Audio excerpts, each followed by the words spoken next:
ڕۆژتان باش ئەمڕۆ لە دوا ڕۆژی کۆڕبەندی ڕوانگە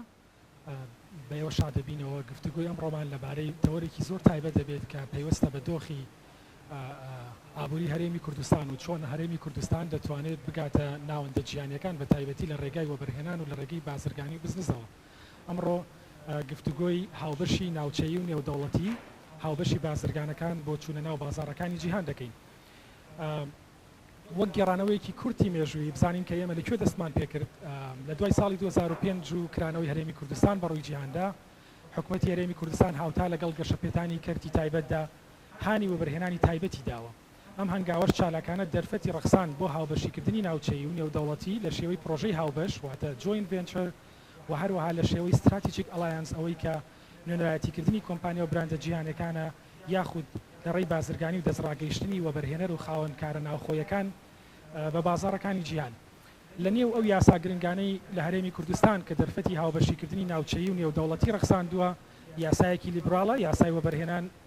ژمارە 4 ساڵی 2006 کە تەواو یاسایەکی لیبراڵە و جگە لەوەی لێخۆشببوونی باجی بۆ ماوەی 10 ساڵ و پێدانی زەوی پرۆژە و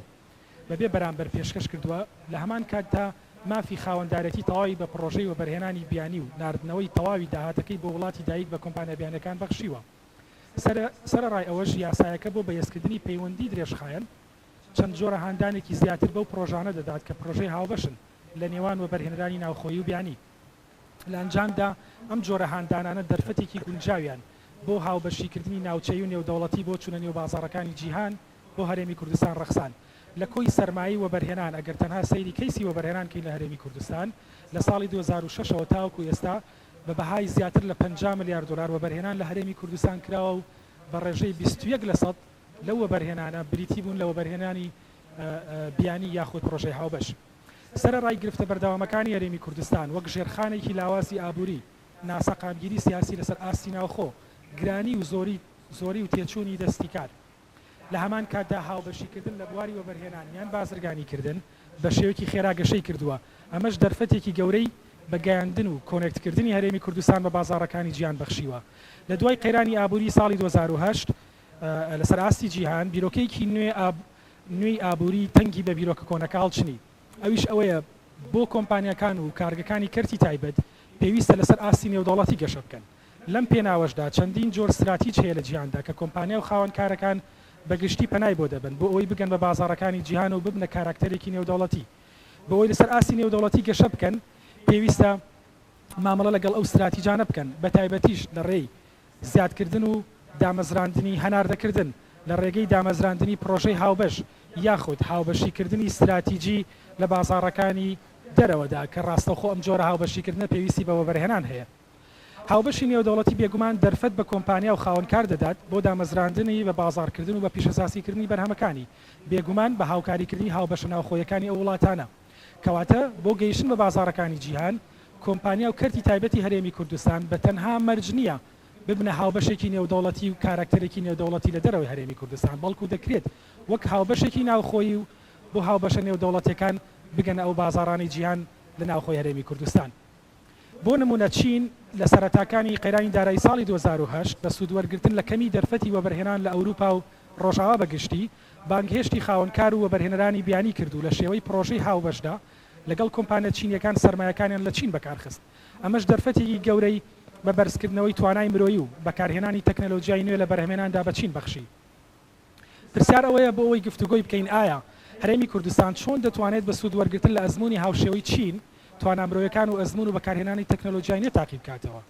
ئایا ئەو مۆدێلەی پێشووی وەبەرهێنان لە هەرێمی کوردستان کە بۆ یەکەمین جار دەرفەتی ڕەخسان بۆ وەبەرهێنەران کۆنێکت ببن لەگەڵ بازاڕەکانی جیهاندا بۆ ئێستاش دیسان مۆدێلێکی گونجاوە یاخود پێویستمان بە مۆدێلێکی نوێ هەیە؟ ئایا بیرۆکە و توانە معریفیەکان واتە ئەوەی کە پێی دەوترێت نۆڵیج بۆ بازرگان و خاوەنکارەکان لە ئاستێکی بەرز و ستانداردی جیهانیدایە؟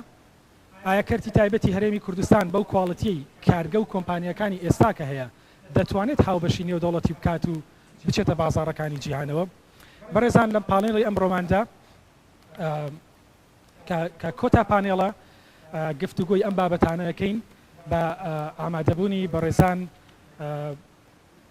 لەبیرم چوو سەرەتاوە بڵێم کە بڕیار بوو بەڕێز سەرۆکی دەستەی وەبەرهێنان دکتۆر محەممەد شکوری لەگەڵمان بێ، بەڵام بە هۆکارێکی تایبەت بەڕێز دکتۆر کامران موفتی بەڕێوەبەری گشتی هەڵسەنگاندن و مۆڵەت پێدانە دەستەوە بەرهێنان بەشدارە لەگەڵمان بۆ گفتوگۆکردنی تەوەری یەکەم کە گفتوگۆی و بابەتە دەکەین چۆن هاوبەشیکردنی کەرتی تایبەت و بیانی هان بدرێت پێویستە چی بکرێت لە هەرێمی کوردستان بەخێرەوەی کاک دکتۆر. تەوەری دووەم ئەو سێکتەرانە کامانن کە هەرێمی کوردستان لە ڕێەوە دەرفەتی چوونە بازاڕەکانی جیهانی هەیە ئەم بابەتە گفتوگۆ دەکەین بە ئامادەبوونی بەڕێز شوان قەرەداخی بەڕێوەبەری پشتگیری دەستپێشخەری کار لە ڕێکخراوی ناحکومی 5 Labs کاک شوان بەخێر بێ. تەوەری سێەم تاکید لەسەر کەرتی تایبەت دەکەین وەک جەنابتان دەزانن کەرتی تایبەت هاوشانی کەرتی گشتی ڕۆڵێکی کارای هەیە لە گەشەپێدانی هەرێمی کوردستان و دروستکردنی و پەیوەندیە. تەوەری سێممان بۆ ئەوەی پرۆژەی هاوبەشدا بمەزرێت و بەرهێنەران و خاوەنکارانی هەرێمی کوردستان ئارەزووی کامە جۆر هاوبەشی دەکەن ئارەزووی هاوبەشێکی ناوچەیی واتە لۆکاڵی لەسەر ئاستی هەرێمی کوردستان یاخود هاوبەشی نێودەوڵەتی دەکەن بۆ ئەم بابەتەش بەڕێز ئەلەند مەحوی وەک نوێنەری کۆمپانیای قەیوان گروپ ئامادەیە لەگەڵمان کاگەلەند بەخێر بێ. وەک جەنابتان دەزانن لە تەوەرەکان عادەتەن کاتێکی دیاریکراومانەیە بۆ هەر بەڕێزێکتان دەتوانین گفتوگۆ بکەین بۆ ماوەی 10 تا 15 خولەک دواتە دەرفەت دەدەین بە ئەو بەڕێزانەی کە هەم لە ڕێی ئۆنلاین و لەگەڵمانن یاخود ئامادەبووان لێرە کە پرسیار و گفتوگۆیەک هەبێت. ڕەنگە هەندێک جار ناچار ببم لە ئەستای گفتوگۆکانە پرسیارتان لێ بکەم لەبەرەوە ببوورن ئەگەر قەتەقتان کەم لە سەرتاوە داوای لێبوردنەکەم. کاک دکتۆر کامەران لە ڕێگەی جەنابێت دەست پێکەین. چۆن هاوبەشیکردنی کەرتی تایبەت و کەرتی ناوخۆیی لە هەرێمی کوردستان گرنگی پێ بدرێت؟ ئێمە یاسایەکی زۆر لیبراڵمان هەیە یاسای وەبەرهێنان ئەگەرچی یاسایەکە هەتاوەکو ئێستا بەرکارە بەڵام بەپێی ئاگاداری من پرۆژەیەک هەیە بۆ ئەوەی کە هەموار بکرێتەوە و ئەو شوێنانەی بڕیوە کە بگاتە پەرلەمانی کوردستان بۆی هەموار بکرێتەوە. پرسیاری سەرەکی چۆن ئێوە بە ئەسوود وەرگتن لە ئەزمموی ساڵانی ڕابردوو یاخود بەو کلێن و کەم و کوڕیانی کە دۆزیتانەتەوە هانی ئەم جۆرە لە هاوبەشیکردن دەدەن لە هەرێمی کوردستان لەسەر ئاستی ناوخۆی یاخۆ لەسەر ئاستی نێودەوڵەتی چی پێویستە بکرێت؟ بەڵێ زۆر سوپاس پێشەکی بیرۆکەچی سەر دەسێ و بەرهێنانتان و پێشکەش دەکەم دەسێ وەبرهێنان بە پێی یاسای وەبرهێنان ژمارە 4 ساڵی 2006 دامەزرا ئەو دەستێ دامەزە بۆ ئەوە ببێتە حەلقەی وەسڵ نێوان کەرتی تایبەت و حکوومەت کەرتی تایبەت باود و شێوەیەوە کەرتی بیانی و کەرتی خۆماڵی لە درێژەی تەمەنیدا توانی نزیکەی 1000 پرۆژە مۆڵەت بدرێت لە سێکتەرەکانی جیاجای ئابووری سەرمایەی گشتی ئەو 1000 پرۆژەیە 52 میلیارد دلاری تێپەڕاندیە تاکو ئێستا بە استثماری ئەجنەبی دایرەکت ئینڤست تقریبا 117 لە کۆی 1000 پرۆژەکان 40 پرۆژەی بۆ بەرهێنانی بیانیە سەرمایە ئەو 40 پرۆژەیە پتر لە 5 میلیارد دلارە پرۆژەکانی هاوبەشیش 30 پرۆژەیە سەرمایە ئەو پرۆژانە 3 میلیارد دلارە واتە کۆی گشتی 8 میلیارد دلارە تقریبا دەکاتە 120 ڕێژەی وەبەرهێنان لە هەرێمی کوردستان دەستە وەبەرهێنان لە وەتی دامەزە و تاکو ئێستا هانی دایت وەبەرهێنەرانی بیانی وەبەرهێنانی وڵاتانی عەرەبی بێنە ناو کوردستان پرۆژە وەبەرهێنان بەکاربینی یاسای وەبەرهێنان ناسراوە لە ناو پیاوانی کار و لە ناو وەبەرهێنەران کە یاسایەکی برادەر و هاندەری پیاوانی کارە و وەبەرهێنەرانە لەبەرەوەی ئەو یاسایە هیچ جیاوازیەکی نەکرد نێوان وەبەرهێنانی عێراقی یاخود کوردستانی لەگەڵ وەبەرهێنەرانی بیانی هەموو امتیازات و حقوق و واجباتیان هەیە وەکو وەبەرهێنەرێکی کوردستانی. لەسەر ئەو یەکسانیە کە بەو جۆرە مامەڵەتان کردووە لە ڕووی تیۆرە ئابوووریەکانەوە ئێمە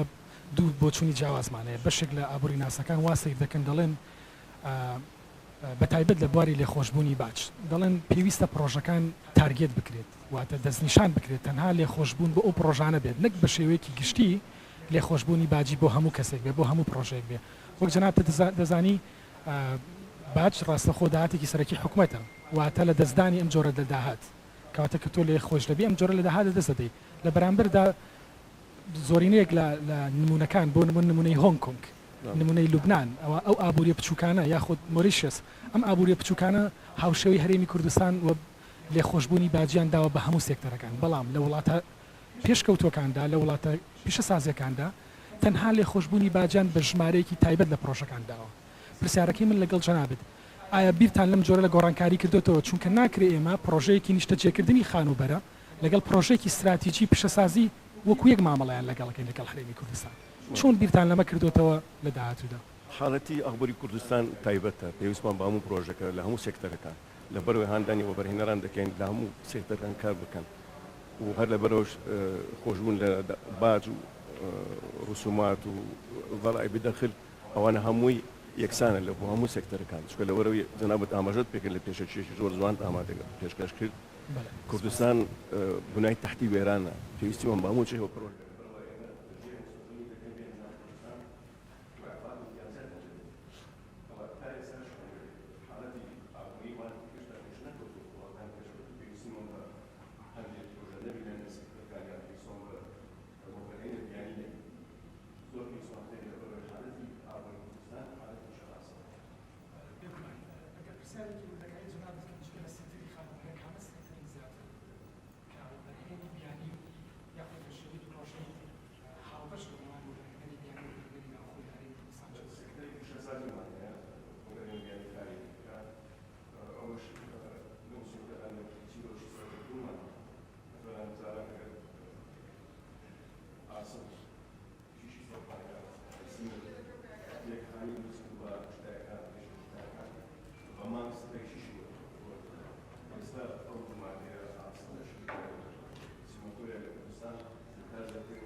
سیاست زادتان بۆ ساڵانە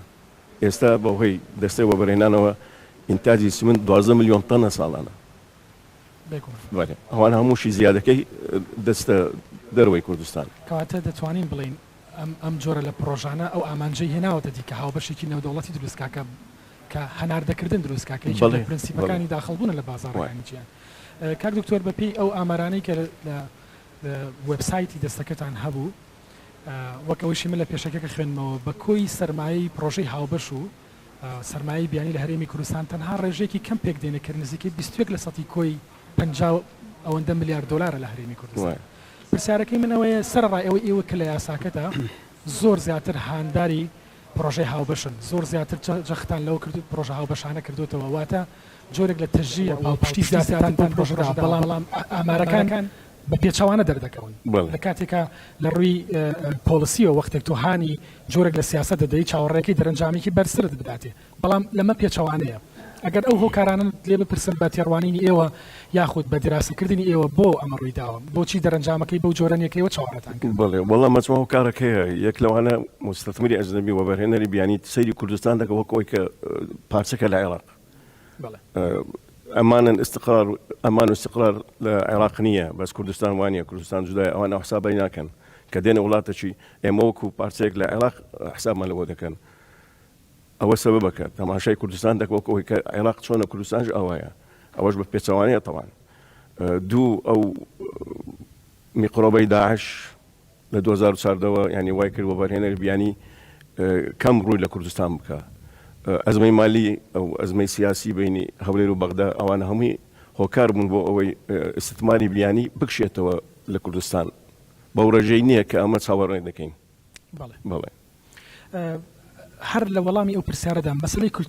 کللتوری بزنس و بەڕێنان بۆ ئەنجامدانی پرۆژەی هاوبەش چ کاریگەریەکیە بە ئەزمموی ئێوە جەنابتان لە سەرەتایدا مزاندین دەستێ و بەڕێنان و لێرن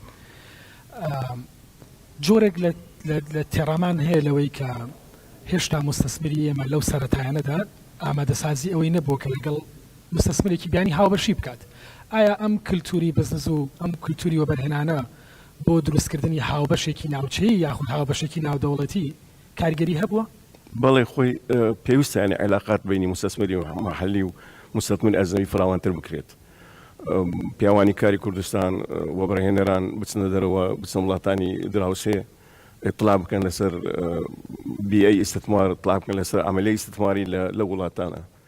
ئەزمموی ئەوان بینە ناو کوردستان پێویستمان پێ زۆر بە مستەثمری بیانی بە استثماراتی هاوبەش لەبەرەوەی ئێمە تەکنۆلۆژیامان زارێ زعیفە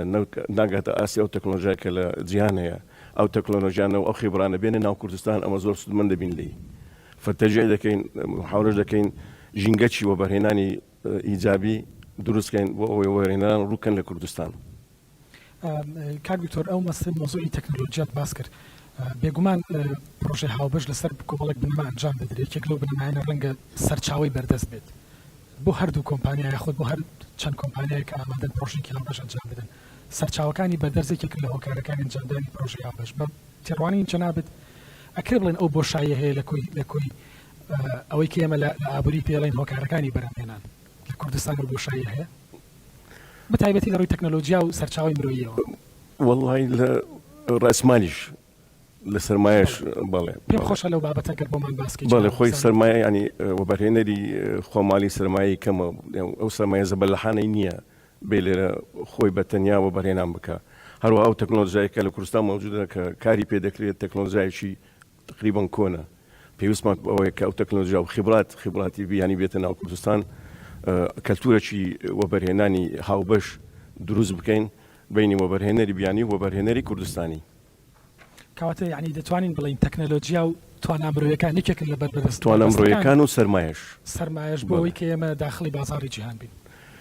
من لەگەڵەوە نیم ئێمە داخلی بازاری جیهان بین بەڵبانایەکی تر وەختێک وەبەرهێنەری بینە ناو کوردستان وەختێک مستەسمرێک دێتە هەرێمی کوردستان ئەمە جۆرێک لە دروستبوونی پەیوەندی جیهانی چونکە ئەو سەرمایە دێنێت ستاف و توانە و نۆڵیج و معریفەی کارکردن دێنێ لە بەرامبەردا لە ئەسەر ئاستی لۆکاڵدا سوودمەند دەبین لەو لێهاتووی و سکیڵەی کە کۆمپانیای هاتوو هەیەی لە هەمان کارە سوودمەند دەبین لەو تەکنۆلۆژیایی کە لەگەڵ خۆی دەهێنێ کەواتە ئەم پەیوەندیە توانی هەر بڵین پەیوەندیەکی جیهانیە ئەگەر چی لەسەر ئاستی هەرێمی کوردستان خۆشی بێت یعنی دەتوانین ئەم سێ فاکتەری جەنابەت دیاریت کرد سەرمایە تەکنۆلۆژیا و هێزی کار بەگشتی یاخود سەرچاوی مرۆیی بەگرفدا ئەمە هێزی کارمان زۆرە ینی قووەت عمل لە کوردستان زۆرە یەکجار یعنی بەڵام ینی عمل نەوعی ینی بەڵێ ئەوەمان پێویستە باشە ببوورە لە کامە لە بڕگانەی کەیەوە لە پرۆژەی وەبەرهێنان ئەگەر تعدیدان لە پرۆژەکەی کە ئامادەتان کردو بڕیارە تعدیل بکرێ چۆن مامەڵەتان لەگەڵ چاکردنی ئەم گرفتانە کردووە یاخود بەلای کەمی جۆرێک لە هەوڵ بدەن گۆڕانکاری لەمانە دروست بێ بۆ ئەوی توانای مداخەلەکردنی ئێمە لەگەڵ ئاستی بازاڕەکانی جیهان بەرز بێت بەڵێ ئێمە یاساکە بە شێوەیەک هەموارمان کردیە بۆ ئەوەی زیاتر هەم بدەینە وەبەرهێنەرانی خۆماڵی و بیانی بێنە ناو کوردستان وەبەرهێنان بکەن کاری وەبەرهێنان بکەن ینی با بڵێن بە تهدیدی لەسەر بابەتانە گرنگی پێ نەدراوە زیاتر با گرنگی پێدرایە بەس ئێستا ینی ئەوانی کە مناقەشیان کردی قانونیەکان بوون بەڕاستی هەمواریان کردیتەوە فقرە لە بیرم نمایە نقطە بە نقطە کامیان پرسیارێکی زۆر گرنگمەیە کاگتۆر حەزەکەم بەدەر لە تێڕوانی جەنابەت ینی بەدەر لەوەی کە وەک دەستەی وەبەرهێنان جەنابەت قساکرێرە بەڵام تێڕوانی خۆشتم پێ بڵێ بە پێ و تیۆری ئابوورانەی کە وەختێکە اقتصاد بە قۆناغێکی داکشان دەڕوە حکوومەت دێت هانی وەبەرهێنان دەدات هانی ئەو پارانە دەدات کە پاشەکەوت کراوە بۆی بخرێتە بازاڕەوە ئیشی پێ بکرێت بۆی جۆرێک لە بوشانەوە لە ئابووری ڕوودات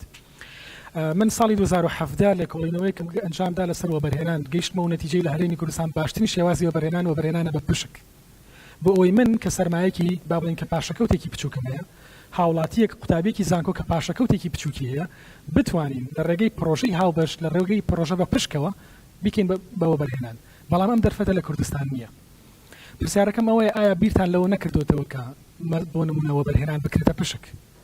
ئەکرێ مستەسمیری سەرەکی بە ڕێژەی 50% بەشدار بێت بەڵام 50% بکرێت بە پشک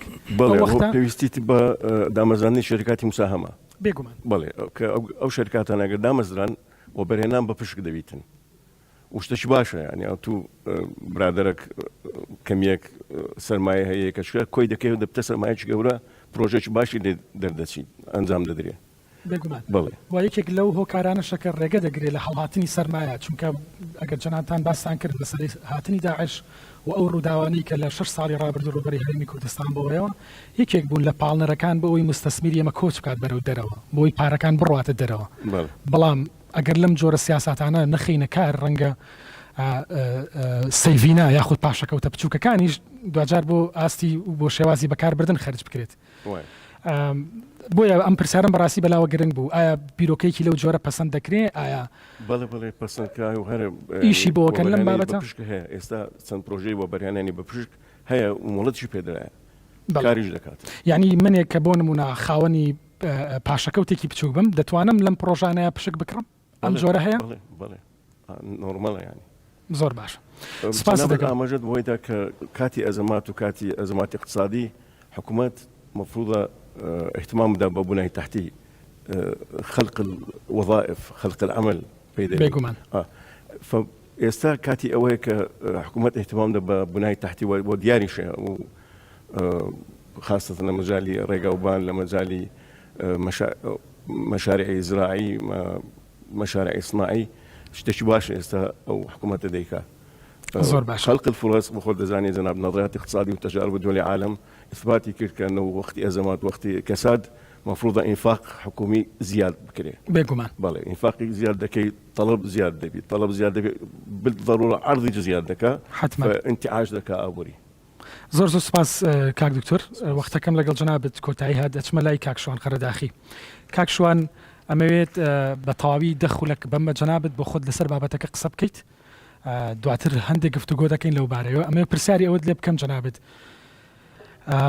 ئەو سێکتەرانە کامانن کە هەرێمی کوردستان لە ڕێەوە دەرفەتی چوونە بازاڕەکانی جیهانی هەیە کامە سێکتەرە لای ئێمە گشایانی ئەوەیە زۆرتر احتیمامی پێ بڕین بەراورد بە سێکتەرەکانی تر کامە سێکتەر دەتوانین پشتی پێ ببەستین بەوەی کە ئەمانگەێنێتە ناوەندە جیهانیەکان لە ڕێی ئابووریەوە یاخود وە بەرهێنەر و خاوەنکار و بازرگارە جیهانیەکان دەهێنێتە ناو هەرێمی کوردستان سپاس دەکەم ئەگەر وەڵاممان بیتەوە لەسەرەوە فەرموو سەرەتاوە دەست خۆش بێ دکتۆر گیان دەستخۆشی لە ڕێکخراوی ڕوانگە بۆ ئەم دەرفەتە بۆ بینەرانیش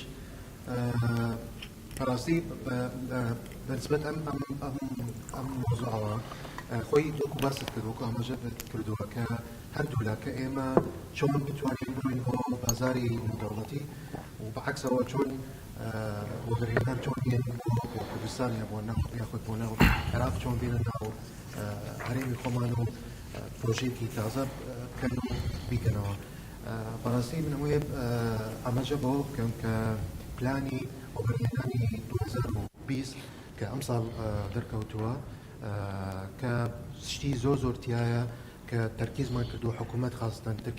ئەوێ تەرکیز بکە لەسەر با واز لەوە بینین کە سەکتەری کەرتی نەوت و غاز بینین سەکتەرەکانی تەرکیز بکەین لەسەر فۆکەس بکەین لەسەری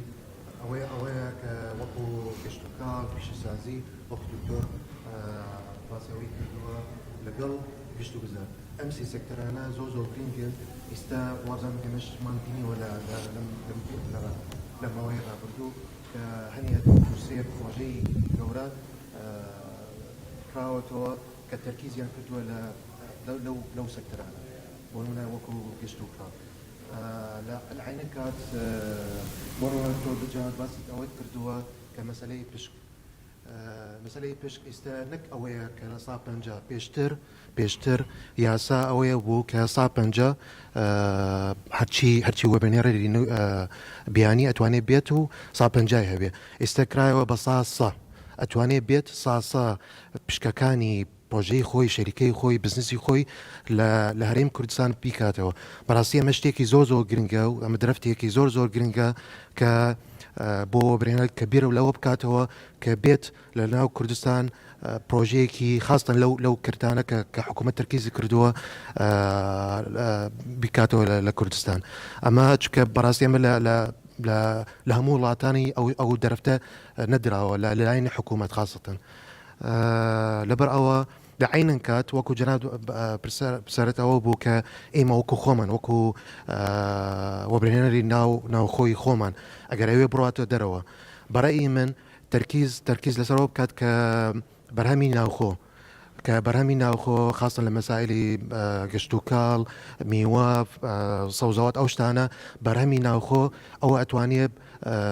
تەرکیز بکە و ئەتوانێت داخڵی بازاری نیدەوڵەتی بکە بەو شتانە و کراوە بەڕاستی خاستن ئێستا چەندها وەبەرهێنەر بزنسی هەیە خاستن لەگەڵ دووەڵی خەلیج و شت ئەنێرە بۆ وڵاتانە یان لەگەڵ وڵاتانی ئەوروپا و خاستن یوکەی و بینیومانە ئەوە بەڕاستی ئەمە پێش بۆ نمونە لەوانەیە پێش 5 ساڵ 7 ساڵ ئەو شتە بەتەواوەتی نەبوو ئەو شتە خۆی ئێمە وەکو دکتۆر باسی ئەوەی کردووە کە لە کاتی ئەزەمات شتی باش هەیە و شتی خراپی هەیە شتی خراپەکانەوە وەکو ئێمە بینیومانە کە بەعام کەرتی ئابووری زۆر کەم بۆتەوە کەس ناتوانانی پرۆژەی تازە بکاتەوە لە بچووترین وەبەرهێنەر لە گەورەترین وەبەرهێنەر لەوانەیە ئەسڵەن ئەچنە دەرەوە بەداخەوە ئەو پارەیە ئەچن لە استغلالێکن لە دەرەوە بکەن بەس لە عینە کات گەنجی تازە زۆر مان بینیوە کە چوو بزنسی خۆی بکاتەوە تەرکیز ناکاتەوە لەسەر حکوومەت ئەچێ خۆی شتی تازە بکاتەوە. بورەگەرمە ئەمە پرسیارێکی لێ بکەم تا چەند پەیوەندی هەرێمیەکان دەرفەتن لە بەردەم ئێمەیە یاخود گرفتن لە بەردەمی ئێمەیە بۆ ئەوەی ئاسی هەناردەکردن ئەنجام بدێنێن هەناردەکردن بەرز بکەینەوە. مەسەرەن ئەو پەیوەندیانەی لە نێوان تورکیا و هەرێمی کوردستانەیە ئەو پەیوەندیانە لە نێوان ئێران و هەرێمی کوردستانەیە ئەو پەیوەندیانەی بەگشتی لەسەر پەیوەندی هەرێمی لەسەر ئاسی ناوچەکە لە لای ئێمە تا چەند ئەم جۆرە پەیوەندی سیاسیانە کاریگەریان هەیە لەسەر دروستکردنی وشنگەی جنابەت باسێکی وا بکات کە ئاسان کار بێت بۆ ئەوەی مستەسمیرێک یاخود وەبەرهێنێکی ناوخۆی لە کوردستان ئەو بابەتانەی کە جنابەت باست لێکردن بە تایبەت لە ئاسی بەرهەمی ناوخۆ هەناردە بکە لەسەرم بابەتاڵی چی جناب؟ بەڵێ دەست خۆش بێ خۆی بەڕاستی ئەوش لەوانەیە تۆزێ باسی ئەوتان کردووە مەسئلەی باج مەسئلەی گومرگ ئەو شتانە پێشتر لەوانەیە گومرگ هەرچی شتەیەت ناو کوردستان بۆ نۆ گومرگەکەی ئەگەر هەبێ زۆر کەم بێ یان باجەکەی کەم بێ ئەوانە زۆر تەسیرەکە لە عینە کات وەکو باست کردووە کە قراری سیاسی ئەوە زۆر تەسیرەکاتەوە لەسەر ئەوشتانە بەس زۆر پێمان خۆشە کە ئیستا ناڵێم حکوومەت زۆر ئەو لە تەرکیز لەسەرەوە کردووە گومرگی ڕێژەی گومرگ زۆر بکاتەوە لەسەر بۆ نمونە هێنانی شتی بەرهەمی گەشت و کاڵی سەوزە و میوە ئەو شتانە ئەو کاتە وەبەرهێنەری ناوخۆ ئەتوانێت تەرکیز بکە لەسەر ئەو سەکتەرە و ئیشی خۆی بکە پرۆژەی خۆی دروست بکە وکراوە ئەوانە زۆر تەسیر بکاتەوە بەس ئەبێ بەردەوام حکوومەت ئەبێ تەرکیز لەو سەر ئەوە بکات لە لاین حکوومەت لە لاین وزارەتی گەشت و کاڵە ئەو ئیش لەسەرەوە کراوە لە عینەن کات ئەزمون بەڕاستی ئەزمون مەسەلەی ئەزمونی تەکنۆلۆژیا ئەزمونی ئیشکردن و ئێمە پێڵێن وەرک ئەکسپیرینس لە هەموو سەکتەرەکانەوە نەک بۆ نمونە لە مەسەلەی گەشت و کاڵ لە بنیاسازی لە پیشەسازی لە گەشت و گوزار لەوانەیە ئێمە لە هەنێک سەکتەرەوە ئێستا ئێمە گەشتون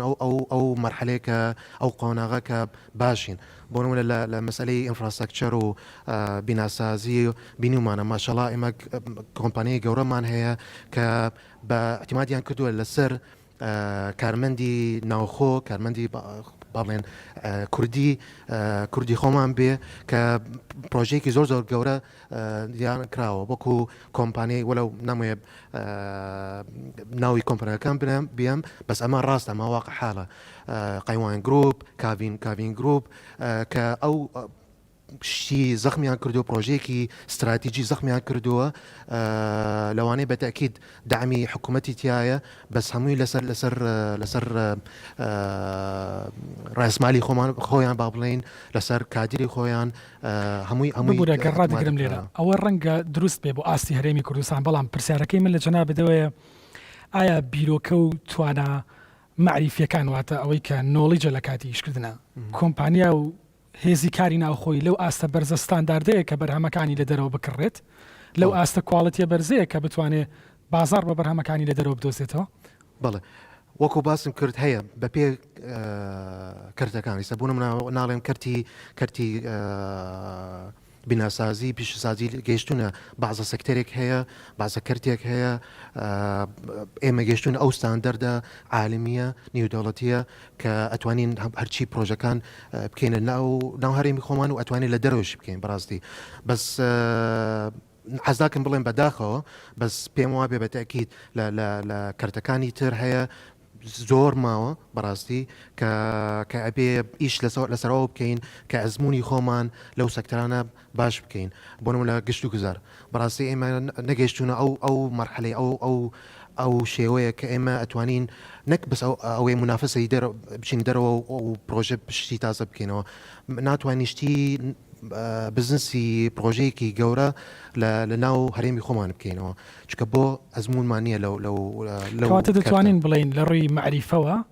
لە ڕووی توانا و بیرکردنەوە هێشتا ئێمە لە ئاستێکی با بڵین بەرزدانین بۆ ئەنجامدانی ئەم جۆرە لە هاوبەشیکردانە یان بەرهەمێنانی ئەم جۆرە لە سەکتەری وا هەیە ئێمە زۆر باشین لە سەکتەری کتێب لەوانەیە کەواتە دەتوانین بڵین دەرفەتی ئێمە لە کامە سێکتەر هەیە ئەگەر باسی ئەو دەرفەتانمان بووی لە کامە سێکتەر و دەرفەتەمان هەیە بەڕای من وەکو ئاماژەم بێ ئەوەم کرد لە سەرتاوە گشت و کاڵی بەڕاستی چونکە ئێمە پێم وابێ ئەزمموی زۆر چاکمان هەیە لەوانەیە ئەزمونونەکە پێشتر بوو بەس تۆزیە وازمان لەوەمان هێناوە کە چون تەرکیزمان کردو لەسەر سەکتەری نەوت و گاز و پێویست بوو بەڕاستی ئەو کاتە ئەو مەرحەلەیە بەس ئێستا وا خەریکە تقریبا لەم 3 ساڵ 4 ساڵی ئەخیر تەرکیزەکە کراوەتە لەسەر ئەو سەکتەرە لە مەسائلی گرین هاوس لە مەسائلی نامەوەی بە تەفسیلی باسی بکەمەوە بەس لەو سەکتەرە من پێم وابێ ئیشی زۆر باشمان کردووە و حکوومەتیش دامی چاکیان کردو لەسەر ئەو سەکتەرە ئەو وەبەرهێنەرەکە ئیشەکەن لەو سەکتەرە و دەست پێیان کردو نەک بەس بۆ کە ئیش بەرهەمەکان کە هین ناو هەرێمی خۆمان تەوزیع بدرێ دابش بکرێ نەک لەسەرەوە بۆ هەموو عێراق و دەروێش وڵاتی خۆمان بەڕاستی گەیشتنەوە مەرحەلەیە تا چەند دەستگایەکی هاندان بۆ هەناردەکردن بۆ نمونە دەستگایەکی لەم جۆرە بە گرنگەزان کە حکومەت سەپۆرتی بکەن تا ئێستا هیچ دەستگایەک لە هەرێمی کوردستان نییە کە هانی هەناردەکردن بدا لەم بابەتی جەنابەت باست کرد تا چەند ئەم بۆشایە ئێستا لە کوردستان هەیە و تا چەند دامەزراندنی دەستگایەکی لەو جۆرە گرنگە خۆی وەکو بە ئەوەی کە باسم کردووە کە دوشتی تایبەت کە مەسلەی باج و مەسلەی گومرگ ئەو زۆر تەسیر کە بەڕاستی چونکە هەرچی عملات ئیمپۆرت ئەکسپۆرت هەناردن ئەوانە هەمووی تەسیر لەوە بکاتەوە دعمی حکوومەت لەسەر ئەو شتە زۆر مهمە زۆر گرنگە تا هەرچی وەبرهێنەر ئەتوانێت ئیش لەسەر ئەو سەکتەرە بکاتەوە بۆیە من باسی ئەوم کرد کە مەسەلەی سەکتەری گشت و کاڵی دعمی حکوومەت زۆرترا لەسەر سەکتەرەکانی تر بەس لەوانەیە ئێمە نەگەشتونە ئەو ساتەکە بتوانین بڕۆین دەرەوەی وڵات و باڵێنی ئەمە پێڵێن مارکت ئەکسس ینی گەیشتن بۆ بازاری نێودەوڵەتەکان لە سەکتەرەکانی ترەوە وەکو ئەوەی کە باس کردووە مەسلەی هاوبەش ئەمە زۆر گرنگە شەرت نییە تۆ ئەچیت لە هەرچی وڵاتەکانی دەرەوە ئەچی یەکسەر بزنسی خۆت تۆمار بکەی و لایسنس وەرەگری و ئەچی یەکسەر معمەلێکیان شتێک بکەیتەوە شتێکی زۆر ئاسانە کە تۆ ئەچی بە دوای هاوبەشی ناوخۆ بدۆزیتەوە تا ئەو ئەکسست هەبێ بۆ ئەو بازارەی ئەو وڵاتە و بەعکسیشەوە چونکە ئەمە درەفتە بەڕاستە ئەمە ئەپۆرتونیتی بۆ ئێمە کە کەسێک لە دەرەوە ئەوێ بێت بۆ ناو هەرێمی خۆمان بزنس بکاتەوە و ئیشێک بکاتەوە شتێکی زۆر باشە گرنگە ڕاستە ئێستا مەجای هەیە کە لە ساب لە پشکەکان خۆی لە بزنس خۆی ئایدی خۆی بێ بەس بۆ خۆی باشترە کە هاوبەشی ناوخۆی بدۆزێتەوە کە ئەو ئاسانکاری بۆ خۆی بۆ بزنسکەی بکاتەوە زۆر سپاس فەرموو جەناب تعلیقێک دێ فەرموو کاکشوانی حکوومەت سێ سەکتەری دانا بە استراتیژی سازی و کشتتوکاڵ و گەشت و گوزار من پێم باشە سەکتەری تەندروستیش ئیضافە بکرێتن لەبەر ئەوەی ئێستا کۆرۆناوە دیابچانیدا کە سەکتەری تەندروستی لە لای پێدەڵێن ئەمراض معدیە هەر زۆر خراپە فاو سێکتەر بۆ استراتیژی دابدرێ شتێکی باشە بێگومان و باسی گەشت و گوزاری کرد بەڕاستی قسەکانی زۆر جوان و ڕێکە بڕۆ گەلی تەماشا کە بینی ئایلە و ئایلە قماشێک هەیە درستان زۆر ناشینە بەڕاستی بێگومانەوە قبولش ناکەن تەسووی پێ بکرێتن کاکە بیکە مۆتێل بیکە کابینات لی ناگەڕێن ئەوە مشکلش گەورەیە بخۆم پێشی 2 هەفتە لە سۆران بووم مەشارای زۆر ینی شوێنی استراتیژی هەیە بۆ مشارای گەشت و گوزار بەس لەوێ خاوەنەکانی قبول ناکەن تەتویری پێ بکەن شەرمە دوو عایلە دانیشتە پەڕۆکێک لە بینیانە باشە کاک دکتۆر ببوورە پرسیارێکی لێکم هەندێک جار ئەم شوێنانە دەبنە مافی گشتی ڕاستە خاوەنددارێتێکی تایبەت هەیە لە ڕووی مڵکیەتەوە بەڵام وەختێکم سەیرانگایە کەسێک وەری گرتووە کەسێک بەڕێ دەبێتە جۆرێک لە مڵکی گشتی ینی من حەقم هەیە لەوەی کە ئەم جێگەی بەکار بێنم لە بەرامبەر پێدانی بڕێک پارەیە یاخود سێڤزێکە بەو کەسەیتی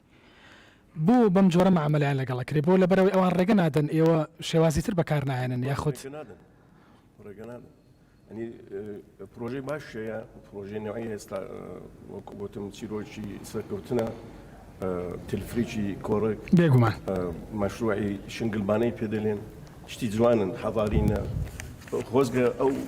لە بێخاڵ لە گەلی لە خەلیفان بێرن لێ بگەڕێن ئەو پرۆژە گەشتیاریانە تەتویری پێ بکەن. زۆر زۆر سپاس.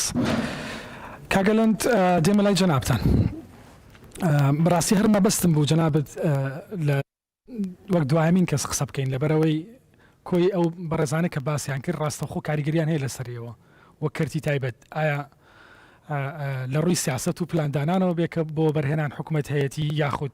لە ڕووی واقع حاڵی ژینگەی کارکردنەوە بێ کە وەک ڕێکخراوێکی NGO ئاگادارین ئەوان دەمەوێت لەگەڵ جەنابەت گفتوگۆ لەسەرەوە بکەم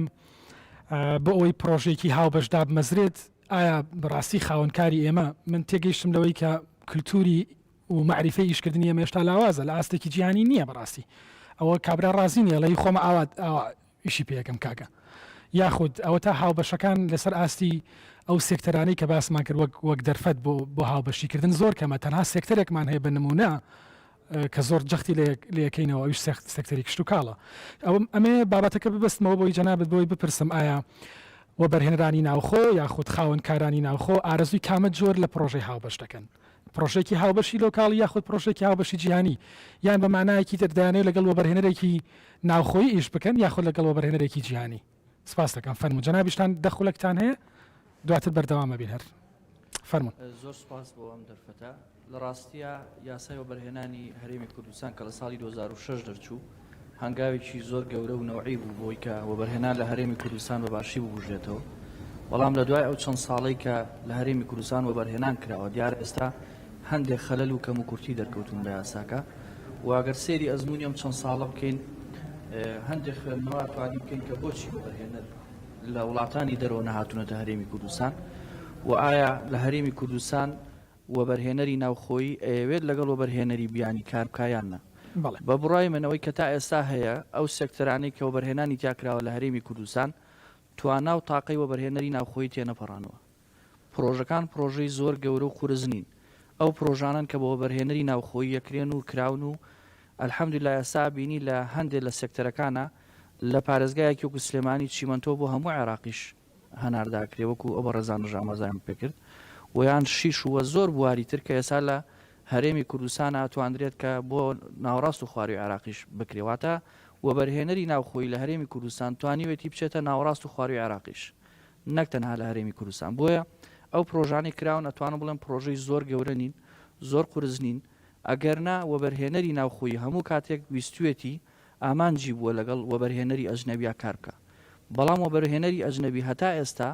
بەم یاسایی کە ساڵی 2006 دەرچووە لە پەرلەمانی کوردستان دەرفەتەکانی وەبەرهێنان لە کوردستان نابینێت چانسی ئەوە نابینێ بێتە هەرێمی کوردستان وەبەرهێنان بکە بۆچی لەبەر ئەوەی کە لە کوردستان سیستمی بانکی لە ئاستێکانیە کە وەبەرهێنەری ئەجنەبی قەنەعات پێ بکە هەمویان کێشیان لەگەڵ سیستمی بانکی هەیە وەبەرهێنەری ئەجنەبی هەیە ئامادەی قەرز با بە هەرێمی کوردستان بە کۆمپانیایەکی ئەجنەبی قەرزەکەی خۆی بێنێ لەگەڵ تا بە جوێن فێنچەر بزنس بکەیت و وەبەرهێنان بکەیت بەزەڵی چێ گەرنتی منەکا لە وڵاتای ئەم پارەی من ئەم قەرزەی من دوایی وەری بگرینەوە یعنی من وابزانم تقریبا بەر لە مانگێ لەگەڵ گروپێ لە کۆمپانیای ئیسپانیەکان کە هاتنە هەرێمی کوردستان لێرە دیدارێکرا لەگەڵ کۆمپانیا ناوخۆیەکان و کۆمپانیای ئیسپانیەکان زیاد لە 4 جار ئەم پرسیاران دووبارە کردەوە ئێمە ئەگەر قەرز بین بە ئێوە چێ گەرنتی ئەم پارەی ئێماکە زەمان چیە ئێمە دوایم قەرزەمان دەزەکەوێتەوە بۆیە ئەمانە لەلایەک و لەلایەک مەسەلەی ئیستقراریەت بۆ کۆمپانیای ئەجنەبی زۆر گرنگە ئێمە لە وڵاتی خۆمانین زۆربەی وەبەرهێنەرە ناوخۆیەکان سەرڕای هەموو کێشە و کەم و کورتیەکان سەرڕای نائیستقراریەت کە ناو بەناو ڕوئەیە بەڵام وەبەرهێنەری ناوخۆی ئامادەنین پارەکانیان بەرنەدەرەوە خۆشبەختانە لە وڵاتی خۆمانە ئیسیسماریەکەن بەڵام وەبەرهێنەری ئەجنەبی چ پێویستی بەوەیە پارەکەی خۆی بێنێت سەرمای خۆی بێنێ لێرە لە وەزعێکی نائیستقرارێتە ئەگەر نائیستقرارێت هەبێ زمانی نەبێت ئامادە نیە ئەو ڕیسکە بکات بۆیە ئەوە هۆکاری ئەوەیە کە تا ئێستا ئەوان سەرڕای ئەم یاسایش کە هەبووە دەرفەتەکانی وەبەرهێنان لە هەرێمی کوردستان نابینەوە ئەوانەی کە تا ئێستا هاتوون بە تەسەوەری من پەیوەندی بۆیە کە کۆمپانیای ناوخۆیی پاڵپشتی کردوونیان هانیاون بە تایبەت لە پرۆژەکانی جوین ڤێنچەرە کاتێ تۆ کۆمپانیایەکی گەورە لە کوردستان ئامادەیتە لە یەکێ لە سێکتەرەکانە لەگەڵ کۆمپانیایەکی ئەژنەبیا بچێتە بواری و بەرهێنان و لێرە پرۆژێک ئیسtismار بکەن لە پرۆژەکە ئەو کۆمپانیایە زیاتر پشت بەم کۆمپانیا ناوخۆیە بەستێکە لێرە ئیشەکە ڕەنگە زۆر پەیوەندی بۆ نەبێت لێرە دەرفەتی وەبەرهێنان هەیە ڕاستە دەرفەتی وەبەرهێنان هەیە بەڵام دەرفەتی وەبەرهێنان هێشتا کێشەی زۆرە من دڵنیا دەکەم و ئێستا لە هەرێمی کوردستان وەبەرهێنەری ناوخۆیش کێشەی زۆرە بۆ نمونە لە مەسەڵەی مۆڵەت وەرگرتنە ڕاستە لە دەستەی وەبەرهێنان من ئاگادارم کە زۆر بە باشی پاڵپشتی وەبەرهێنەکرێ بۆی کە بە زووترین کات مۆڵەت وەرگێ بەڵام لە دنیای مەرحەلەی تر لە پرۆسیجەرەکەیە کێشەی بۆ دروستە بێت لە مەسەلەی نەقڵکردنی زەوی لە زەوی بۆ نمونە زراعیەوە بۆ زەوی بۆ پرۆژەیەکی بواری بۆ نمونە خانوبەرە یان بۆ پرۆژەیەکی پیشە سازی جاری وایە پرۆژەیەکی وەبەرهێنان کە مستەسمیرەکە ناوخۆیە و بە هەموو قەنەعەتی و ویسوێتی لێرە وەبەرهێنان بکە ساڵێکی پێچێت تا توانێت پرۆژەکە مۆڵەت وەرگێ کەمانە هەندێک جار مستەسمیرەکە هەر سار دەکاتەوە لەوی لێرە وەبەرهێنان بکات بۆیە یاساکە ڕاستە هەنگاوی زۆر گەورە بوو هەرێمی کوردستان ئەتوانم بڵێن بەهۆی ئەو یاسایەوە توانی قۆناغی زۆر باش ببڕێ بەڵام بەڕاستی پێویستی بەوەیە کە پێداچوونەوەی بکرێت چانسی زیاتر هەم بۆ بەرهێنەری ناوخۆی هەم بۆ بەرهێنەری بیانی بڕەخسێنرێ لەسەر و هەموو شیانەوە ئەو چەند خاڵە بوو کە باسم کرد هەن مەسلەی سیستمی بانکی لە کوردستان کە ئەبێ ڕەبت کرێتەوە هەم بە عێراق و هەم بە جیهانەوە و هەروەها مەسلەی استقرارێت کە ئەمە بەڕاستی بۆ ئەوان دوو خاڵی زۆر زۆر گرنگن دەستت خۆش بێ قەبارەیەکی کاکەلەند قەبارەیەکی زۆری وەبەرهێنان ناوخۆییەکە گاتە 70% زیاتر لە 70% لە کوی ئەو بڕەپارەی کە لە هەرێمی کوردستان وەبەرهێنان کراوە منیش هاوڕای جەنابتم کە گرفتی یەکجار زۆر هەیە بە تایبەت لە مەسایلی مۆڵەت وەرگرتن بە پێی راپۆرتێکی بانکی جیهانی بۆ هەر پرۆژەیەک بۆی کە تۆ مۆڵەتی پێوەرگری لە کوردستان بە ڕێژەی معادلی 28 بۆ 32 ڕۆژی کارکردنی پێویستە ئیتر ڕەنگە ئەو ڕۆژەکە تۆ چیت مۆزەفەکە لەوێ نەبێ نهات بێتە داوام ڕەنگە ئەو ڕۆژە بەرعوتڵە بکەوێت ڕەنگە دایان گرفتی تر ئەگەر چی ئێستا من ئاگادارم دەستەی وەبەرهێنان هەوڵی سیاسەتی یەک پەنجەرەی ئەدەن بەوەی کە وەبەرهێنێک هەمووی ئیشێکی لە ژوورێکدا جێبەجێ بکرێ و پێویست بەو لایەنانەی تری نەکا بەڵام پرسیارەکەم لەگەڵ جەنابەت ئەوەیە کە سەرڕای ئەم هەموو گرفتانە بەڵام دەرەنجامەکەی زۆر باشە 77% لەو ڕێژەی وەبەرهێنان وەبەرهێنانی ناوخۆ وەبەرهێنەرای ناوخۆ ئەنجامیان داوە بڕی قەبارەی پارەکە بەراورد بە وڵاتێکی دراوسەی ئێمە وەکو ئەردەن یاخود وڵاتێکی تری ڕۆژهاتی ناوەڕاست بەڕاستی ڕێژەیەکی یەکجار بەرزە لە ماوەی ئەو 2006 تاوەکو ئێستا 52 میلیارد دلار وەک وەبەرهێنان لە ناوچەیەکی بچووک و ئابووریەکی بچووکی وەک هەرێمی کوردستان ئیستثمار کراوە دەمەوێت پرسیارەکەم بگرستمەوە بۆ سەر ئاستی کردی تایبەت خۆی بۆ سەر ئاستی کۆمپانیا و کارخانەکانی کردی تایبەت گلەیەکی زۆر هەیە لەوەی کە ئاستی کوالەتی کۆمپانیەکانی کردی تایبەت و ئەو خزمەت گوزاریانەی کە پێشکەشی دەکەن زۆر لاوازە ئەمە ئەحسایی و ڕیسێرچمان هەیە بۆ نمونە راپۆرتێکی بانکی جیهانی جەخت لەوە کاتەوەکە لە هەرێمی کوردستان لە کۆی 179 کارگە و کارخانە تەنها 6% بڕوانامەی کوالەتی هەیە تەنها 6% و لە هەمان کادا لەو ژمارەیەش کەمتر لە 1% تەکنۆلۆژیای مۆڵەت پێدرا و لە ئاستی جیهان بەکارهێنن هەر بەڕاستی بەم کوالێتە نزمەوە لەسەر ئاستی بەرهەمهێنان ئێمە دەتوانین کە خەونی گەورە ببینین بەوەی کە هاوبەشی جیهانی پەیدا بکەین بە خۆمان ئەمێ لەسەرەوە جەناب وەڵام بەڵێ دیارە ئێمە ناتوانینەوە بشارینەوە کە لە هەرێمی کوردستان سێکتەری باڵێن کەرتی تایبەت بەڕاستی هەردوو حاڵەتەکەی هەیە باڵێن بەشێک لە کۆمپانیا گەورەکان لەبەر سومعە و ناوبانگی خۆیان و لەبەر دڵسۆزیان ناتوانن کە کاری لاواز و کاری خراپ بکەن بەڵام لە بەرامبەریشا کۆمەڵێک لە کۆمپانیەکان بەڕاستی کەم تەرخەمیان زۆرە ئەمەش من ئەیگەڕێنمەوە بۆی کە پێویست بوو لە چەند ساڵی ڕابردووە لەگەڵەوەی کێمە یاسایەکی باش هەبوو لە هەرێمی کوردستان چاودێریکی باشیش هەبووە بەسەر پرۆژەکانی وەبەرهێنانەوە و ئەوانەی کە گرنگن بۆ ئەمڕۆ بۆەوەی کە تۆ بتوانی بەرهەمی ناوخۆ هەناردەی دەروی وڵات بکەی چی پێویست بووە بۆ ئەمە بکرا بۆی کوالەتی بەرهەمی ناوخۆ بگاتەوە ئاستی کە بتوانین هەناردەی بکەین بەڵام لە ڕاستیدا ئەتوانم بڵێم لە ناو هەندێک بەشێک لە دامەزراوەکانی حکوومەتیش هێشتا تێگەشتن لەوەی کە چۆن پاڵپشتی کەرتی تایبەت بکرێ چۆن دامی بکرێ بۆی بگاتەوە مستەوای ئەتوانم بڵێم لاوازە هەندێک جار من نمونەیەکی بەسیط بۆ باسەکەم کارگە هەیە لە هەرێمی کوردستان کاری ڕسایکلینی باتریەکات کارگەیەکە کە فلتەرینی بە شێوازێکە لەسەر ئاستی جیهانیە بەرهەمەکەی لە دەرەوە بە کوواڵەتێکی باش وەرەگیرێ بەڵام حکوومەت ڕێگە ئایا هەمان بەرهەمی کە ئەو کارگەیە دروستەکە بە کوواڵەتێکی خراپ کە بە چەکش و بە شێوازێکی خراپ پاتریە شکێندرێ لە قەزا و ناحیەکان تێزابەکەی خرێتە ناو ئەرزی کوردستانەوە بە کورە گەرمەکرێت و پاتریەکەی لە پلاستیکەکەی سووتێندرێ قوڕقوشمەکەی توێندرێتەوە وەکو هەردووکیانۆکو یەک تەعاملەکە مەعمەلە ناوخۆیەکە کە ئیسtismار مۆڵەتی پێیاوە کە کوواڵەتی بەرزە کە دنیای سیستمی فلتەرینی داناوە بۆی کە ژینگە پاک بێت لەگەڵ ئەوەی تریشاکە بۆ شێوە خراپە بەرهەمێنرێ هەروەکو یەک تەعاملی لەگەڵەکە لە گومرگەکان هەروەکو یەک عەفوی گومرگی بۆ دەرەکە بۆیە تۆ کە بە شێوەیەکی باش دامی کردی ناوخۆت نەکرد و چاودێریشت نەکرد حتمما هەردوو حاڵەتەکە ڕۆیە کوواڵەتی بەرزی ژەبینیت کوواڵەتی زۆر خراپی ژەبینیت یاسا و ڕێساکان هاندەر نین لە بەرامبەر دروستکردنی ئەو پەیوەندی و ئەو گەشەکردنەوە من تەسەورەکەم یاساکان و وەکو یاسا کە دەرچوون لە پەرلەمانی کوردستان زۆر هاندەر بن بەس پێم وایە لە جێبەجێکردنەکەی لە چاودێریکردنەکەی کە پێویستە چاودێریکردن بەردەوام هەبێت لە سەرکەرتی تایبەت پێم وایە لەو ڕۆوە خەلەکە لە چاودێریکردن و ئیڤالۆشن و هەڵسەنگاندنە بۆ ئاستی جێبەجێکردنی یاساکەەوە بەڵێ تۆ گەس دیقەت بەی لەم کابینەی حکوومەت یاریمی کوردستان دەیان پرۆژە لە ڕێگەی دەستی و بەرهێنانەوە مۆڵەتیان لێوەرگیراوەتەوە یان کۆمپانیەکانی وەبەرهێنان کە نیان توانی و ئەرکەکەی سەرشانی خۆیان جێبەجێ بکەن ڕوبەڕووی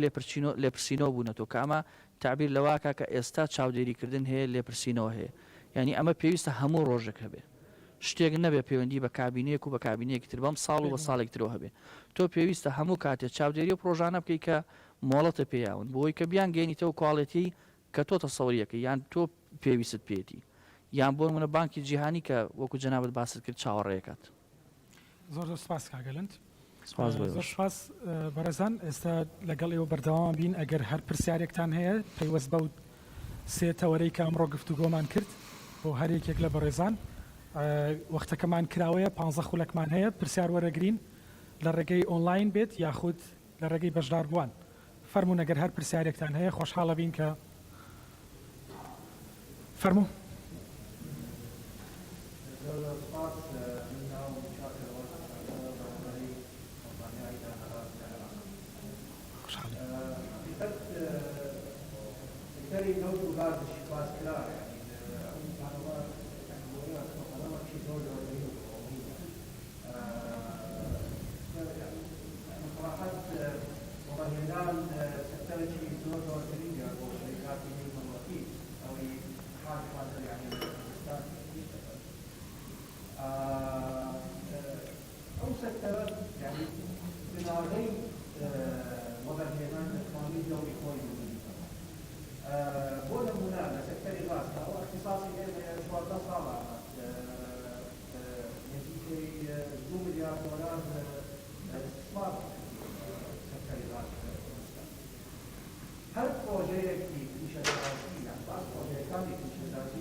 بله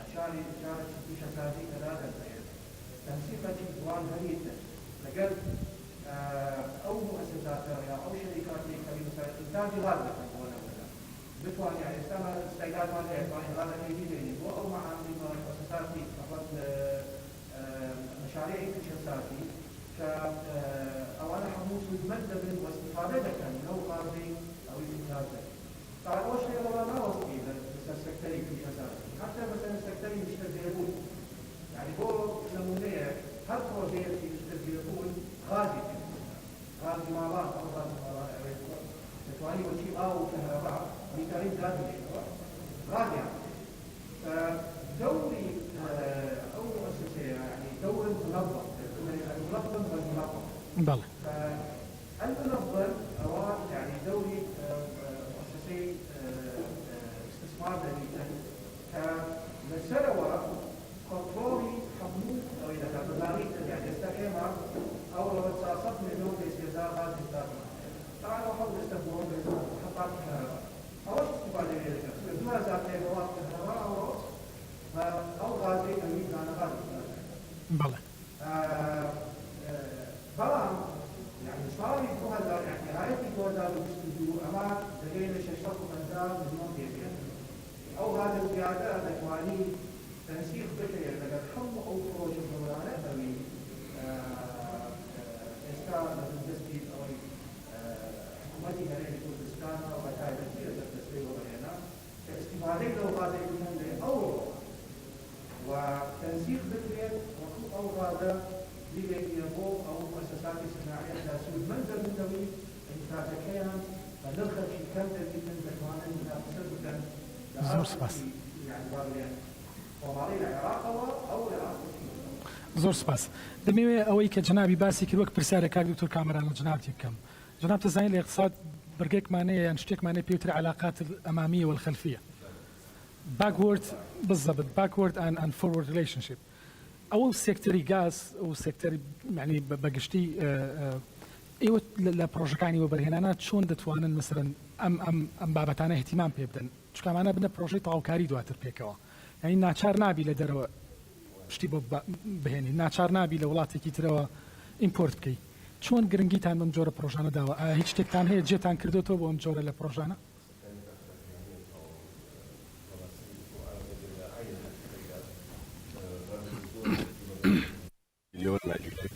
ئەو مەجالانەی کە بەدەناوی باسی کرد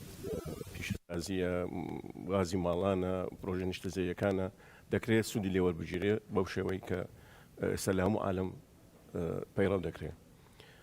ئاماژەی کرد بە ئستثمار و بەرهێنان لە کەرتی غاز و نەوت. کەرتی غاز و نەوت یاسای خۆی هەیە تایبەتمان بڵێ ئەمە بۆ ینی کەرتەکانی وەبەرهێنان غاز و نەوتی ناگرتەوە بەڵام بوونای تحتی غاز و نەوت دەکرێت ببێتە پرۆژێش وەبەرهێنان ئەوە ئەمباری نۆتمان ئەمباری گازمان ئیجازەدایە خطوطی نەقلی دەکرێت ئەو نەقلی مشتقاتی نفتی تەوزیعیان ئەوانە دەکرێت ئیجازەی پێ بدرێت بەڵام لە استخراج و تەنقیب و تحویل ئەوە سەر وەزارەتی سامان سروش شتەکانە. بەڵێ بەتاکید دەستخۆش کاگەلەند وەک جەناب دەزانی یەکێک لە ئامانجەکانی خاوەنکار و کۆمپانیەکان قازانجە بەشێکی زۆری کەرتی تایبەتی کوردستانیش ڕۆیان کردە ئەو سێکتەرانەی کە زۆر قازانجی خێرا بەرامەهێنن. پرسیارەکەی من لەسەر ئەوەیە کە ئەو بوارانە چین کە زیاتر بۆ نمونە ئەشێ کەرتی تایبەتی ئەمە لە ڕووی نەوعیەوە سەیران کە و لە ڕووی نەوعیەوە ئیشان لەسەر بکە نەک بە تەنها ئامانجەکە بێت کە قازانجێکی خێرا بەدەستێنێت. بەڵێ لە ڕاستیا ئێستا لە هەرێمی کوردستان کەرتی تایبەتی ناوخۆ پێویستی بە کەرتی بیانیە لە کۆمەڵی ڕۆ یەکێک لەوانە لە ڕووی هێنانی سەرمایەوە کامە زۆر گرنگە ئێمە بتوانین وەبەرهێنەری بیانی لە وڵاتێکی ترەوە سەرمایەکی خۆی بێنێت لە وڵاتی ئێمە لەگەڵ کۆمپانیایەکی ناوخۆی وەبەرهێنان بکە ئەمە زۆر گرنگە. دووهەم لە بواری تەکنۆلۆژیا مەجالێکە کە تا ئێستا کۆمپانیای کوردی وەبەرهێنەری کوردی نەیتوانیوە لە بواری تەکنۆلۆژیا وەبەرهێنان بکە یان ئەگەر دیقەت بێ هەندێک لەو پرۆژانەش کە لە هەرێمی کوردستان لە بواری تەکنۆلۆژیان بچۆ ناو پرۆژەکەەوە دەبینی زۆربەی ستافەکانیان ئەجنەبین ستافی کوردیان هەیە بەڵام لە مستەوای ئیدارە و حسابات و HR و کۆمەڵێک بەشی تر لە مەجالەکەی خۆیان کە بزنسەکە خۆیەتی ستافەکانیان کوردنی بۆیە مەجای تەکنۆلۆژیا مەجالێکی گرنگە و لە سەروی هەمویانەوە بەڕاستی کەرتی پیشسازیە. ئێمە پێویستمان بۆ مەعمەلە گەورانەیە کە باسیەکەین کاڵین لە ئەڵمانیا هەیە کاڵین لە ئەوروپا هەیە کاڵین لە سین هەیە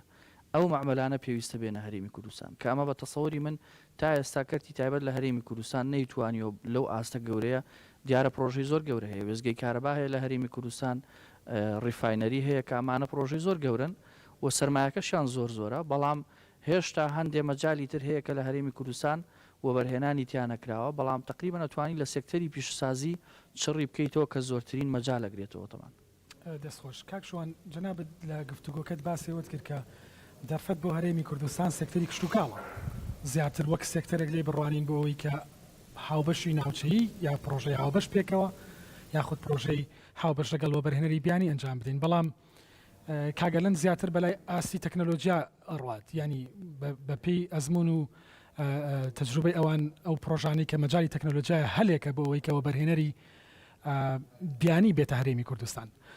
دەمەوێت بەیەکی ببستمەوە پرسیار لە جەنابەت بکەم لەسەر ئاسی ناوخۆ توانای ئێمە کشتتوکاڵیەکە بەرزیکەینەوە و بینەرینە دەرەوە بەڵام پێویستمان بەوەیەوە بەرهێنەری بیانی ڕاکێشین بۆ ئاسی ئیسtismarکردن لەسەر تەکنەلۆژیا ئەم جۆرە بە یەکگەیشتنەی کشتتوکاڵ و تەکنەلۆژیا چ جۆرە سیاسەتێکی پێویستەکە ئێوە ئەگەر وەک ئامۆژگاریەک وەکو پشتیوانیەک وەکو پێشنیارێک بە حکوومەتی هەرێمی کوردستانی بدەن بە دەستەی وەبەرهێنانی بدەن بە پۆلیسی مەیکەری هەرێمی کوردستانی بدەن بەڕاستی خۆی بەڕێز باسی ئەوەی کردووە کە لەوانەیە بکە ئەوێ ئەبێ عفو دەستەی وەبەرهێنان کە کۆنتترۆڵی ئەو شتانە هەمووی بکە کە لە چی سەکتەرەیەک پێویستی بەچی یارمەتیەک بەڕای من ئەوانە هەمووی ئەبێ لە ژێر وزارەتی پلاندانان ئێمە گەورەترین لەوانەیە ئێستا تۆزێ باشین بەس نەگەشتون ئەو مەرحەلەیە بڵین کە ئێمە پلاندانان لە هەرێمی خۆمان زۆر باشە کاڵێن ئەبێ پلاندانان دانین بۆ 3 ساڵ 5 ساڵ شۆرت تێرم لۆنگ تێرم پرێت لەگەڵ ئەوەشە چۆن تا ئەو تەنسیقکردنە کە باسی جەنابەت باسی ئەوەی کردووە باشە ئەوە تەنسیقمان کردووە لە بینی وەبەرهێنەر لەگەڵ دەستەی وەبەرهێنەر ئەی ئەوانەی ترکە دکتۆر ئەلەند باسی ئەوەی کردووە کە کێشەی ئەرزی زراعی چۆن تحویل کرد بۆ تا بتوانین پرۆژێکی پیشەسازی بکەین لەسەری ئەوانە ئەبی هەمووی تەنسیقات بکرێت لە بینی وزارەتەکانی حکوومەت کە ئایدی ئەم کێشە ئایدیکەیە دەی وەرە با پلانێکدانی چۆن ئەو تەنسیقات دروست بکەینەوە ئەوانەی هەمووی بەیەکەوە ئیش بکەن بەڕێی من مهمترین شت پلاندانان و بەڕێی من ئەبێ لە ژێر دەستی وزارەتی پلاندانان بکرێ و کۆنتترۆڵی ئەو هەموو شتانە بکرێ چۆن ئایا کۆنەکشن دروست بکرا بین کەرتی تایبەت و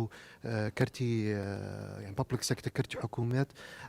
ئەو تەنسیقکردنە ئەبێ بکرێ کە ئاماژەم بەوەم کردەوە کە لەوانەیە ئیستا کە کەرتی گەشتتوکاڵە باشە و گەشتووە ئاستیکی باش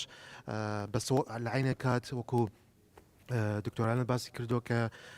کەرتی تەکنۆلۆژیا بەڵێ وایە زۆر پێویستمان بە شی باشتر و بەس گەشتونێکیشی یعنی موظفی خۆمان هەیە کە عێراقی بێ کوردی بێ کە ئایا ئەزمموی هەیە باشە بەس ئایا گەشتون ئەو مەرحلەیە بە تەواوەتی 100% احتیماتکە لەسەر خۆمان بەتەکیدنا ئەبێ تەرکیز بکرێ لەسەر سەکتەرە بەم جۆرە بەرەزان دوای گفتوگۆکردن لەگەڵ میوانە بەرزەکانم گەیشتینەوە دەرەنجامەی دوای گفتوگۆی هاوبەشی دەوڵەتی و هاوبەشی بازرگانەکان بۆ چوونە بازاڕەکانی جیهان گەیشتینەوە ئەنجامەی کە کۆمەڵێک دەرفەت و کۆمەڵێک لەمپەریش هەیە لە بەردەم کەرتی تایبەت و وەبەرهێنەری ناوخۆ لە هەرێمی کوردستان بەگشتی ئەو هۆکارانەی کە لە بەردەمن گرفتن لە بەردەم چوونە بازاڕەکانی جیهان بریتین لە قەبارەی سەرمایە لە هەرێمی کوردستان و هەروەها ئاستی لاوازی تەکنەلۆژیا و بە شێوەیەکی گشتیش توانا و لێهاتووی یاخود سەرمایی مرۆی لە هەرێمی کوردستان توانای معریفی و نۆڵج بەگشتی بۆ کۆمپانیەکانی کەرتی تایبەت جیاوازە وای کردووە کە بەشێک لە کۆمپانیەکان بگەنەوە ئاستە تا ڕادێک بەڵام بەشێکی تریان دوا بکەون تەنها لەسەر ئاسی ناوخۆ توانای کێبەرکێکردنیان هەبێ لە قسەکانی کاکشوان من بۆم دەرکەوت کە هێشتا کۆمەلگای کوردستانی کۆمەلگایکی کشتتوکاڵیە ئەوەندە گەشەی نەکردووە بەرەو سێکتەرەکانی پیشەسازی و خزمەت گوزاری سێرڤس هەنگاو بنێت بۆیە پێویستمان بە هەنگاوی خێرا هەیە بۆ ئەو تەحویلە و ئەوەی کە گرفتە لە بەرامبەر ئەو تەحویلە ئەو ترانزیشنە بریتی لە کللتوری بزنس و کللتوری وەبەرهێنان لە هەرێمی کوردستان بەشێکی تر لەسەر ئاستی حکوومەت یاسا و ڕێسای گونجاو هەیە بەڵام وەک کاگەلەند باسی کرد چاودێریکردن هێشتا لە ئاستی پێویستدانە بۆ دڵنیابوون لە کوواڵەتی جێبەجێکردنی پرۆژەکان هاوبەشە نێودەوڵەتەکانیش لە ئاستێکی بەرزدا لە هەرێمی کوردستاندا نەبوون بەو پێی کە بەشێکی زۆر لە وەبەرهێنان کە ئەنجام دراون بە توانای وەبەرهێنەری ناوخۆ دەتوانرا ئەنجام بدرێت زۆر سپاس بۆ میوانە بەڕێزەکانم کە لەگەڵم بوون بەم جۆرە کۆتایی دێنین بە دواپەنێڵی کۆربەندی ڕوانگە ئەمڕۆ زۆر سپاس بۆ هەموو لایەک کاتێکی خۆش بوو